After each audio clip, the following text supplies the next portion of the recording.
Hey, peace world. Thanks for pressing play on another Pay Me No Mind sports and entertainment clip.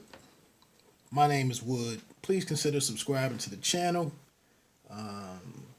Like I said, this is just kind of a space for 40 something year old entertainment and sports. Kind of how you might follow sports as for aging brothers for the most part. But aging people and fans of that type of stuff, that type of fare in general. But let's jump into it, man. Here it is. We're in like COVID-19 quarantine day number 13 or something. And we get the third season of Ozark, which is probably in my top three of series that I'm following right now, in all honesty. But let me see, man. I got a few different areas to jump into. I'm gonna talk about Omar Narravo.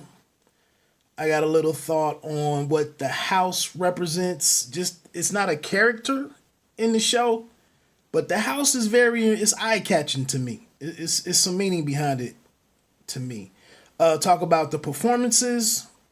Tons of standout performances on here.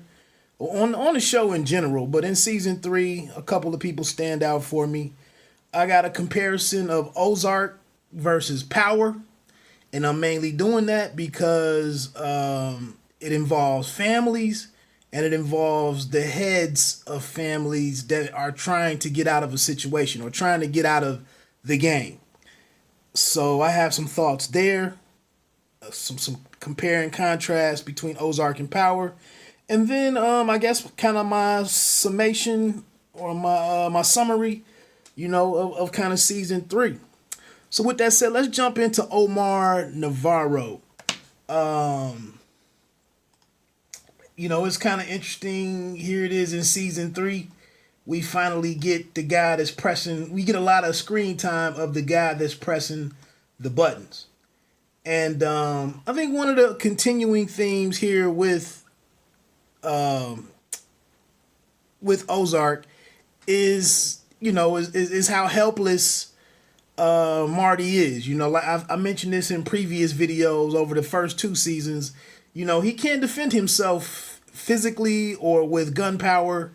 All he has is guile and constantly reminding his boss of his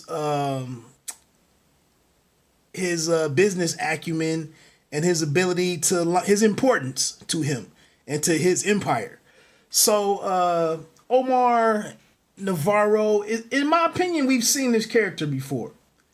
Very similar to the Mexican cartel leader or whatever he was. Was he a politician? But the guy from Weeds, and he's cold hearted and firm. And he constantly reminds them that, we're not partners. I don't really like you per se. It's a very cold, relationship towards this person who's been strong armed into this role, this very important role in this organization. And an important, a critical piece to maintaining to the long-term health of the organization. So like I said, it's kind of similar. I can't even think of the main character in Weeds, the suburban mom or widow who starts selling weed and all the trouble.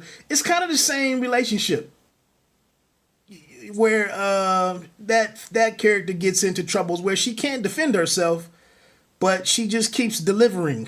And that's kind of what we get with Marty, and also with Wendy emerging as a major player in this whole thing.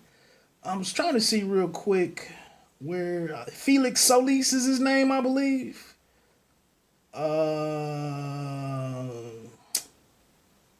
is it not coming? Anyway, yeah, Felix Solis. You know, my Spanish accent is horrible. So yeah, that's going on, and then also during this season, his organization, Navarro's organization, is being threatened, and they really don't do much punching back throughout this season. All they do is they come up and he finally gets that he strikes back by taking out the really expensive horse. He has him the horse castrated, the stud horse at the farm in Kentucky when they go up there. And other than that, we don't see his muscle really do a whole lot in retaliation to all of the guys who get beheaded. You know, the people in the store that are attacked to open the season. We don't see Navarro being as tough with his competitors or his competition as he is with the Byrdes. So that's kind of where I am with Navarro. But I thought he was a great addition, to the major or to the principal characters. Moving on to the house. The house is kind of a metaphor or is symbolic of, like I was just mentioning, how vulnerable the Byrdes are. In so many words, they live in a glass house. And they're really exposed to all of these external factors or threats, and so that little walkway, like literally their heads, where they lay their heads at night, is only protected by, or is only separated by, that glass walkway that they have that faces the lake, and I just think that's interesting because this is a family that needs so much protection, but that's where they live. That's how they live. And so, like I said, I think the house and the as many times as you see it and see the outside of it, and watching kind of how they are under this constant threat, that's just something that stands out to me. Moving on to performances. Obviously, Laura Linney is a beast. I mean, Laura Linney, to be honest, is one of my favorite actresses. Again, in all the stuff that I follow, man, I really don't care for mainstream stuff. I don't care for the best teams in the NBA. I don't care for the best teams in the NFL. I don't care for the Floyd Mayweathers of the world. I really don't care about. Not that I don't care for any of these people, but I tend to rock with underdogs. And similarly here, Laura Linney, while not having any signature roles in all of her years as an actress, going back to the early 90s. I just feel like Wendy Byrde has really allowed her to just show how dope she is, and how much game she has as an actress. And it's really allowed her to show like some hipness and some flavor, and everything. And so, you got to go back to Primal Fear in 1996, Absolute Power in 97. I don't know much about the Congo. I don't remember anything stand out in that. But she was also in Mystic River in 2003, so on and so forth. But anyway, man, I think she's just killing it the last two seasons. Also, I thought the addition of Tom Pelphrey as Ben Davis, I thought he was going to add a little bit more, be like the muscle of the family and do something more physically. I thought he was a war hero, not a war hero, but a war veteran at first. Looking at how his first scene and his introduction from the classroom and exploding and then going out there and beating up the guy. I thought maybe he was dealing with some PTSD or post-traumatic, PTSD. But anyway, I thought he did a really good job, especially at the end. Jessica Francis Dukes is Maya. I thought she did a phenomenal job. That's kind of my first time seeing her. I could do some research real quick and see what else she may have popped up in. But I thought she did an excellent job in doing her job and doing her role as the forensic accountant, but also just connecting with and working alongside Marty on a day to day. And you know, her interaction and dialogue with Bateman, with Jason Bateman, she just jumped off the camera for me too. Ruth Julia Garner, obviously, man, Ruth is damn near the MVP of this show. It's amazing that she's actually from the Bronx in New York, to go out here in Missouri and kind of be, you know, redneck hillbilly, you know, like trash, if you want to go that route. It's dope that she's doing what she's doing with Ruth. Janet McTeer as Helen. I don't really only found out about her as what's her name's mom on also on Netflix. The Jessica Jones, I believe, was where I first didn't she play Jessica Jones's mom? I think. So yeah, I thought she did a really great job. She got more screen time. You know, her role was greater this season, and you saw what happened to her over the course of the season. You know, she played nice with the Byrdes at first, and then you know, trying to do her job that she's held with her client and representing her client. And then she's tall as hell. She's weird. She's a little weird. She got that deep voice. And that's the thing about, one of the things about Ozark is every character is cast so amazingly well. Even the FBI guy, Evans, he didn't have a whole lot of, he doesn't have a whole lot of dialogue. His name is something. He's a third. I thought I had it pulled up here. I've never seen him in anything else. And now I can't find what I did with it, where I wrote down his name. Oh, McKinley Belcher III, Agent Trevor Evans. He is like really dope in his role. And then Sue, the older lady who plays Sue, which was an interesting character. So that's that. Where am I at here? 1250.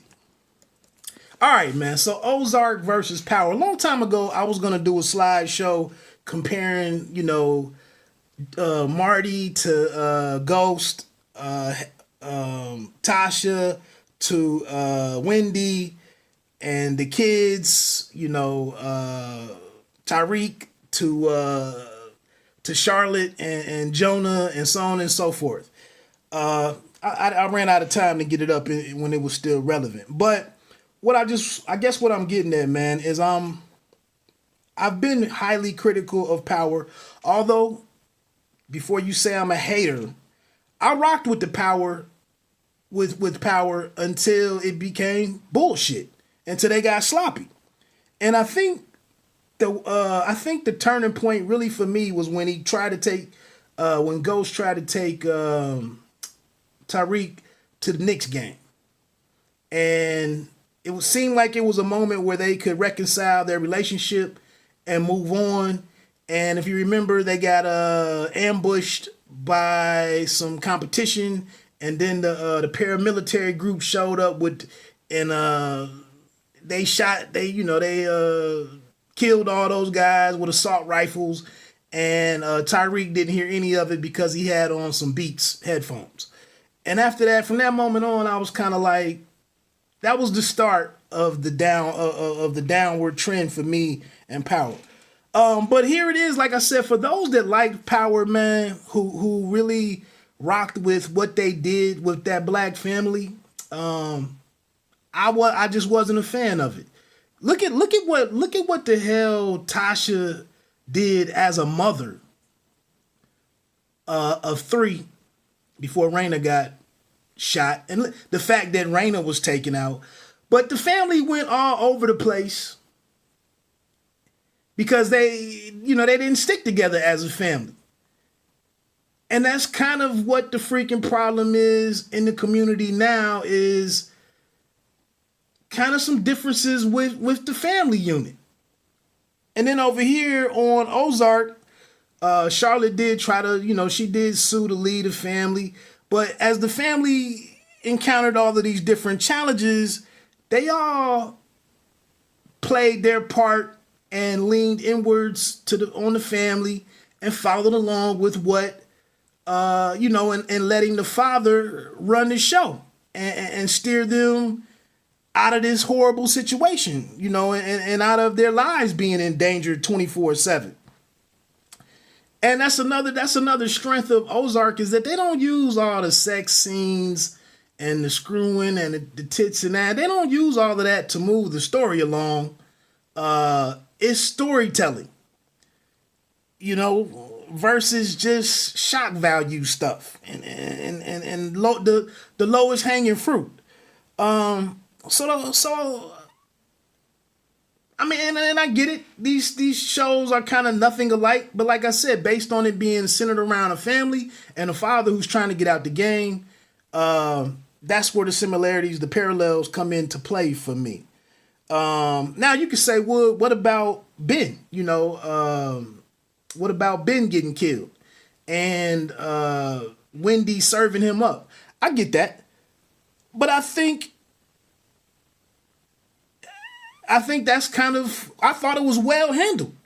And I thought Wendy's regret and her, the fight that she went through, the internal fight that she went through in that situation, she was helpless. And that is unbelievable. I mean, that is unbelievable. But the only thing is, you can think that she made that decision knowing that she had to do it to save her own family and to save herself. But you can see how far he was off his meds and how far gone he was. More could have been done. But, to fit in with the show, they did what they did. So that's pretty much it for the family, the head-to-head with them. I'm no sense in going further into that. And then also another thing with Ozark, another plus for Ozark versus Power for me is the way that comedy happens naturally and in a believable fashion in Ozark. Like Sue's character, it was some humor in those moments. It's some humor when Wendy is negotiating and stuff that's going on there with that older couple. It's humor is worked in, like I said, in the right places. And that's another thing that turned me off with Power, was when they started Joseph Sikora playing Frank Cosgrove Jr. here, as well as Tommy in Power. But to start making Tommy executing people and delivering jokes and punchlines while doing it, the way that they made the Two-Bit and all of those cats, the way that they made the goons on there, they used them for the comic relief. That was all poor choices to me. But that's just me. You can, like I said, you can call me what you want, but that's where I am with it. All right, so then let's get into my kind of my summary of the season. Here it is, Wendy building off of what she did last year and how she stepped up and got involved with making decisions and getting in, negotiating different things, moving the organization around or forward. Her ambition is just not good for the family because it's kind of self-serving, and she kind of got, after being on the sideline for years in her marriage and in her life professionally, she gets a little drunk with all of this power and having the resources of the Navarro cartel behind her. She gets out here and really gets audacious. And, and Marty is like, let me go slow and steady, make sure I can control this at all times. And his end goal is still to get out of it and to keep his family safe. Wendy is just like it's ego. You know, I'm here now, and I'm pushing buttons, and she just enjoying herself a little bit too much. Another great development this season. You knew it was probably coming with when you saw Ben, and when Ben popped up in Ozark as Wendy's brother, you kind of figured out that him and Ruth were going to be on the path for a relationship. And it was a good chance to, I mean, it was a good way to soften up Ruth, give her her character more than just, you know, throwing the F-bomb around endlessly or excessively, but hilariously. That's another place where they get a lot of comedy, is out of Ruth's character. Darlene this season rebuilds her organization, and by the end of the season, it looks like she'll be back in, her organization will be back to challenge the Byrdes. She definitely doesn't like the Byrdes. She doesn't like outsiders. And she's successfully recruited Ruth over to Team Snell, as well as Wyatt. So, and Darlene is crazier than shit. You know, she just is. She shot my man Frank Cosgrove Jr. You notice how Tommy from Power had the Mustang or the GTO in Power, and over here he has another old school, Detroit muscle ride with the Trans Am, the Firebird. So Darlene is a problem. Helen versus the Byrdes starts to happen. You knew early on when the friendship kind of popped off, and Wendy helps her get the house so she can come there for the summer, and they get on the road together and tag team the older couple at the Big Mud or whatever it was called, the other casino. You knew that was going to be short lived. And then as things start to spiral out of control, you know, Helen sees it as an opportunity for her. And then she sees that Wendy is having direct conversations with Omar Narravo, her boss, her longtime boss. So she wants to kind of reestablish herself as the most valuable part of his his United States organization and his legitimate businesses. And so she makes her play. Another thing that we get out of here, and then we see that that's to Helen's peril. Spoiler alert. At the end of this season, Helen has done too much. And she ends up getting her brains blown out. Another dope placement right there. I've made this statement before and this observation before, and this has been my standard for all of the TV that I watch.